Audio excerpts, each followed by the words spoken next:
नमस्कार। लखनऊ में जिस तरह से जयप्रकाश नारायण इंटरनेशनल सेंटर यानी जेपीएनआईसी को सील किया गया और समाजवादी पार्टी के राष्ट्रीय अध्यक्ष अखिलेश यादव को वहां जाने से रोका गया, उस पर राजनीति गर्म हो गई। इस घटना ने यूपी की सियासत को एक नई दिशा दे दी है और साथ ही विपक्ष को भाजपा सरकार पर तानाशाही के आरोप लगाने का मौका भी दिया है। संपूर्ण क्रांति के नायक जयप्रकाश नारायण, जिनके विचार और आंदोलन ने देश को लोकतांत्रिक ढांचे को मजबूती दी थी, अब उनकी जयंती पर उन्हें श्रद्धांजलि देने तक पर सियासी विवाद हो रहा है।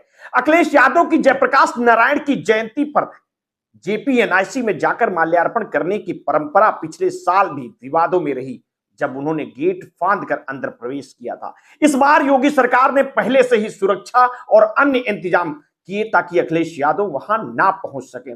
जेपीएनआईसी के गेट को टीन शेड से ढक दिया गया और भारी बैरिकेडिंग की गई। भारी संख्या में पुलिस बल की तैनाती भी की गई। लगातार 2 दिन से पूरी रास्ता को जाम कर दिया गया है, पुलिस फोर्स तैनात कर दी गई है ताकि इस बार अखिलेश यादव या उनके समर्थक किसी भी तरह का विरोध प्रदर्शन ना कर सकें। हालांकि इन सबके बावजूद अखिलेश यादव ने विक्रमादित्य मार्ग पर सड़क के किनारे वाहन पर रखी गई जयप्रकाश नारायण की प्रतिमा पर माल्यार्पण किया। सपा कार्यकर्ता भी बड़ी संख्या में वहां मौजूद थे और उन्होंने सड़क पर प्रदर्शन किया। इस घटना के बाद से सियासी माहौल गर्म हो गया है और इसे लेकर विपक्ष ने योगी सरकार को घेरना शुरू कर दिया है। आप नेता और सांसद संजय सिंह ने इस घटना पर भाजपा सरकार पर कड़ी टिप्पणी की। उन्होंने कहा कि जयप्रकाश नारायण के नेतृत्व में जो संपूर्ण क्रांति आंदोलन हुआ था, उसका मुख्य उद्देश्य था आपातकाल के खिलाफ आवाज उठाना। उन्होंने कहा कि आज वही आपातकाल लखनऊ में लगाया जा रहा है। संजय सिंह ने इस घटना को भाजपा के तानाशाही रवैये का प्रतीक बताया। उनका कहना है कि एक राष्ट्रीय अध्यक्ष को जो लोकतंत्र के लिए खड़े हुए नेता को श्रद्धांजलि देने जा रहा है, रोका जाना सीधे तौर पर तानाशाही है। संजय सिंह की इस टिप्पणी ने यूपी की राजनीति में एक नया विवाद खड़ा कर दिया। एक तरफ भाजपा सरकार इस मामले में खुद को सही साबित करने की कोशिश कर रही है, वहीं दूसरी तरफ विपक्ष इस मौके को भुनाने में जुट गया है। इस पूरे घटनाक्रम पर भाजपा की ओर से कई बयान प्रकाश में आए हैं। पूर्व केंद्रीय मंत्री मुख्तार अब्बास नकवी ने कहा है कि सपा के लोग हमेशा से हुड़दंग बचाते रहे हैं और इसलिए उन्हें जेपीएनआईसी में जाने से रोका गया है। नकवी ने तर्क दिया कि जयंती के कार्यक्रम में किसी को जाने से नहीं रोका गया, बल्कि कानून व्यवस्था बनाए रखने के लिए यह कदम उठाया गया है। नकवी ने पिछली बार के घटनाक्रम का हवाला देते हुए कहा कि सपा ने पहले भी हंगामा किया था और सरकार को कानून व्यवस्था बनाए रखना प्राथमिकता है। इसके अलावा उत्तर प्रदेश के मंत्री ओम प्रकाश राजभर ने अखिलेश यादव के सुरक्षा कारणों का हवाला देते हुए कहा कि सरकार उनकी सुरक्षा को लेकर काफी चिंतित है। उनका कहना है कि जेपीएनआईसी में बारिश के कारण हालात ठीक नहीं है, जिससे वहां जाने में परेशानी हो सकती है। राजभर ने कहा कि यह फैसला अखिलेश यादव की सुरक्षा को ध्यान में रखकर लिया गया है। अब सवाल यह उठता है कि अखिलेश यादव को जेपीएनआईसी में जाने से रोककर योगी सरकार को क्या फायदा हो सकता है। विपक्ष का कहना है कि यह कदम भाजपा के तानाशाही रवैये का प्रमाण है, जबकि सरकार इसे कानून व्यवस्था का मुद्दा बता रही है। अगर देखा जाए तो इस घटना से सपा को राजनीतिक रूप से फायदा हुआ है। अखिलेश यादव ने इस पूरे घटनाक्रम को पूरी तरह से भुनाने का प्रयास किया है। उन्होंने न सिर्फ भाजपा को आड़े हाथों लिया, बल्कि इस मौके पर बिहार के मुख्यमंत्री नीतीश कुमार को भी चुनौती दी और उनसे भाजपा से समर्थन वापस लेने की अपील कर डाली।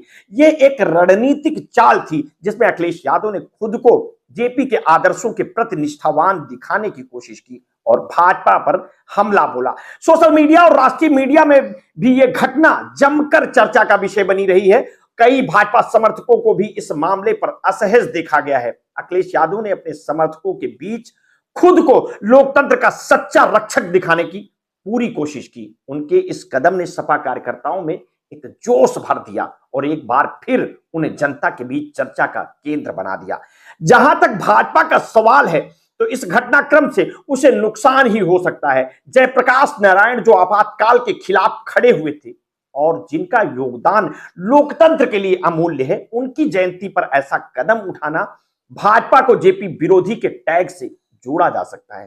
भाजपा जो हमेशा से कांग्रेस की आलोचना करते हुए खुद को लोकतंत्र का रक्षक बताती रही, इस घटना से उसकी छवि पर बुरा असर पड़ सकता है। इतिहास की ओर देखें तो जयप्रकाश नारायण के आंदोलन में तत्कालीन जनसंघ, जो अब भाजपा का पूर्ववर्ती रूप है, ने भी भाग लिया था।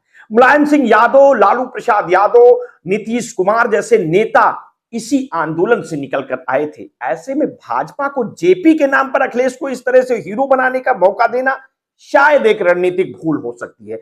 हालांकि भाजपा के प्रवक्ता आलोक अवस्थी ने इस पूरे मामले को एक अलग मोड़ देने की कोशिश की है। उन्होंने कहा है कि जेपीएनआईसी परियोजना भ्रष्टाचार का जीता जागता उदाहरण है और सपा इसमें घोटाले को अंजाम दिया है। अवस्थी का यह बयान इस विवाद को दूसरी दिशा में मोड़ने का प्रयास बताया जा रहा है ताकि भाजपा खुद को बचा सके। इस पूरे मामले में एक और दिलचस्प पहलू यह है कि योगी सरकार ने इस बार पहले से ही पूरी तैयारी कर रखी थी।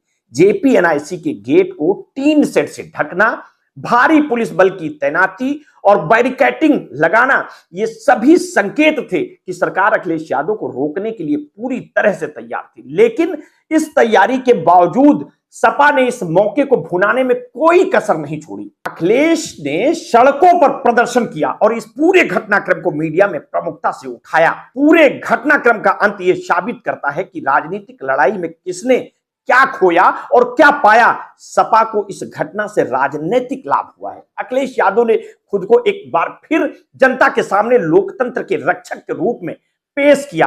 उनके समर्थकों में जोश भरा और यह घटना सपा की छवि को और मजबूत करने में सहायक रही। वहीं भाजपा को इस घटनाक्रम से नुकसान हुआ है। एक ऐसा मुद्दा जो भाजपा के लिए अनुकूल होना चाहिए था, उसने सपा को हीरो बना दिया।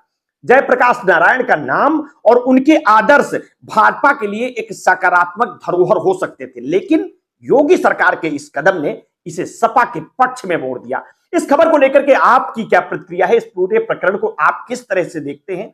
हमें अपनी प्रतिक्रिया वीडियो के कमेंट्स बॉक्स में अवश्य दीजिएगा।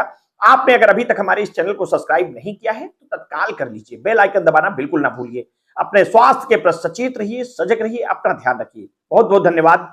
साधुवाद।